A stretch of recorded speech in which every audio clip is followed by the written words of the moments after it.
Welcome to the Learning Pines YouTube. We hope this video helps. You start by forcing forward kyuzashi, pull the sleeve and lift the lapel while stepping your lead foot to a 45 degrees angle. You need immediate off balance. This is why your initial pull is decisive. Once done, rotate your body and drop your weight so your hips move under theirs. Make sure to keep your chest tight to their sternum. This prevents space and stops them from backing out. Keep breathing and stay committed, because early hesitation ruins the throw. You must commit to the drop. Sit fast so your hip becomes the fulcrum under their center of mass. As you do, pull the sleeve sharply and guide with the lapel to lock their shoulder.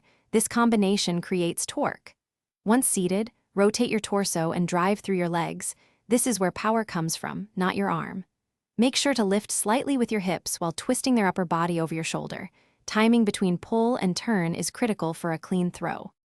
You finish by following the rotation and maintaining grips until they land. Controlling the fall prevents counters. Once they hit the mat, immediately establish a pin or secure dominant posture, your lapel and sleeve ready to immobilize. If the throw stalls mid-action, do not overcommit.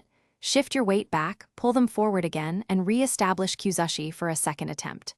Remember why each part matters. The entry creates imbalance, the drop creates leverage. Thanks for watching. Consider subscribing if we helped you.